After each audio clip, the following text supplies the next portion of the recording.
Hello everyone, this is Caly Person. Thanks so much for being here today. I'm excited to be a part of the Pretty Pink Posh November 2025 video hop. This release features lots of great winter products, and you have a chance to win a $20 gift card at every stop on this video hop. Just leave a comment below at the end of every video between now and November 11th for your chance to win. Pretty Pink Posh will randomly pick the winners and announce them on the Pretty Pink Posh video hop post. Alright, so here are the products that I'm using for today's card.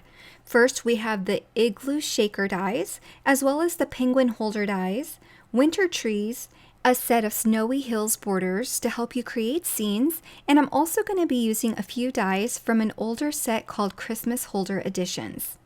This release also comes with 4 embellishment mixes, 2 clay mixes, and 2 glass bead mixes. And I'll be using 2 of those on today's card for my shaker. I'm incorporating a lot of those awesome dies onto my card. So this is going to be a bigger card. It's going to be a 5x7 or A7 size card in the landscape orientation.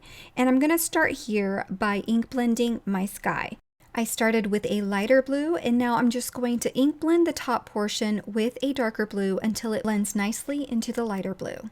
Then I'll use this new Twinkle Stencil and add some clear sparkle paste to get some stars sparkling in the scene behind our main elements for this card. I will have to shift my stencil a bit since this card is a little bit bigger than the standard A2 sized card in the US. So I'll just shift my stencil over just a little bit and add a few stars to the end. I know I'm going to trim down my card, so I just left some stenciling off of the left-hand corner. Plus there's a little smudge there. If you can see that, I intentionally left that blank. Okay, so I've die cut everything off camera. I've got the pieces for the Igloo Shaker here and parts for the penguin all cut out and some holder accessories on the side there in my little flower dish. To add some color to my igloo, I am using the lighter color that I used on the sky, and I'm ink blending around the outer edges of the igloo here and also the inside portions between each block of ice on the igloo. And that just kind of intensifies the shading around each of those ice blocks for the forming of this igloo, and it just makes everything stand out a little bit more. And so I'll do that really quick here. I'm also going to add some color around the top of the opening of the igloo here and in the doorway of the igloo. Then I'll set that aside and we can work on ink blending a few other elements, including these little trees here that are going to be in the back of the scene.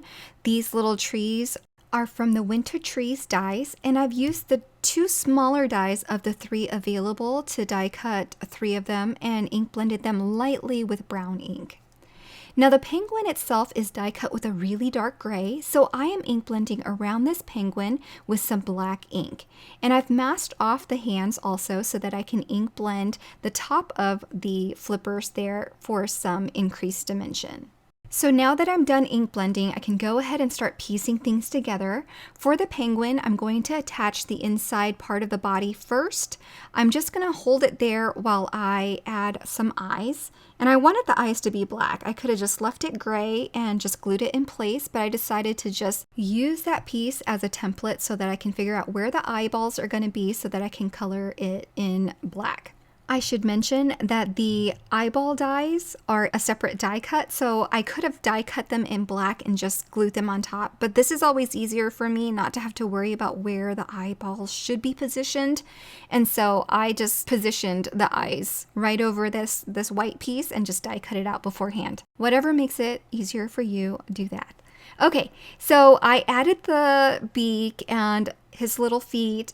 And I also added some blush to his cheeks by dabbing some R30 and R22 for the blush. To turn my igloo into a shaker, I am going to fussy cut a acetate piece. Yes, I could run this through the die cutting machine, but I didn't want all the stitches on it and I didn't want to fuss with a shim. So I am just going to trace the outer edge of the igloo and then just cut around it. It's a round piece, easy enough to fussy cut. On the back side of this igloo piece, I'm going to add some double-sided adhesive all the way around the edges and a little bit at the center. I just want to glue my acetate piece to the back of this to turn it into a shaker window. Then I'm going to use some 3D foam adhesive strips and go all around the outer edge of this to turn it into a shaker window for some shaker elements to go inside. There are lots of ways to make shaker windows now. A lot of people like to cut multiples of this piece here and just stack them. I like to make my shaker window bigger, the size of the shaker area bigger, so that there is more freedom for the beads and embellishment mixes to move around. It's just personal preference, and I think this is easier for me. I prefer to use foam adhesive over stacking a lot of paper. I have mentioned in the past that I am adverse to waste, so I like to use acetate and foam squares as opposed to die cutting a bunch of cardstock panels. Anyway, so now that I have my little well created for my shaker elements, I am using the new Marshmallow shaker beads as well as a blend of the Pastel Blizzard mix. Those are clay mixes, and I'll just add in a little bit of both, and I'll shake it and shimmy it around to make sure that there is one layer. That way I know they're not stacked on top of each other and are hindering the movement of any of the elements that are inside the shaker. Okay, so I'll set that aside and I'll paper piece everything else together. I'm going to make this little penguin a Santa Claus hat so that he can wear it on his head. And I don't know if you can tell, but the white parts of the Santa hat and the candy cane are cut from white glitter cardstock to give it all a little bit more shimmer and shine. Now, when I was cutting these little white pieces, I did mark them with numbers so that I knew precisely where they went before I added them to my little flower dish, just to make sure that I could keep them all organized. I'm going to go ahead and adhere that hat to the top of the penguin's head, and then I'll play with the holder addition pieces here with the snowflake and the candy cane before I adhere them in place, making sure that I'm happy with the arrangement before I glue them down. Next up, using one of the Snowy Hills Borders dies, I'm going to die cut across the bottom of a piece of, I think this is 2.5 by 7, and I'm just going to add that snowy hillside border right on top in the center there. And I said I was going to trim this down, so I wasn't worried about it not cutting all the way through. I'm just going to position it so that I can strategically cut off what I don't need. So I'm cutting off 3/4 of an inch total off one side of the long side and one side of the short side. And I'll just say it now, I forgot to cut 3/4 of an inch off the top, so I will be doing that at the end off camera. So now I'm just setting up my scene. I've glued down my snowy border, and I'm going to add some trees here to the background. And I did put this tree here on the left side, but I'm going to reposition that later because I realized that my penguin's going to cover up that whole tree. So I wanted to make sure that that is a useful tree in my scene, so I'll be moving that here in a little bit. Once my background is all set up, I can go ahead and adhere the main elements, which are this igloo shaker and my penguin. And here's where I realized that that other tree is not going to get seen at all, so I'm going to move it over behind the igloo just a little bit. Then, using some 3D foam squares to match the height of the igloo, I'm going to adhere my penguin down. Last but not least, I'm going to be using a sentiment from the Let It Snow stamps and die set, and I'll be embossing that in white over black cardstock.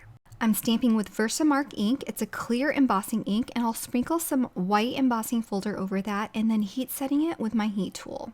Once I die cut my sentiment, I went to adhere it to my card, and that was when I realized I never cut off the other 3/4 of an inch off the top of my card, so I went ahead and did that before adhering the sentiment. So I finished my card by adding this to a 5x7 card base, and off camera I also added some white gel highlights to the penguin, and that finishes my card. I hope you enjoyed this project. I had so much fun putting it together. If you're interested in any of the products that I use, be sure to check out the links below as well as on my coordinating blog post. Thank you so much for watching and have a wonderful day. Bye everyone!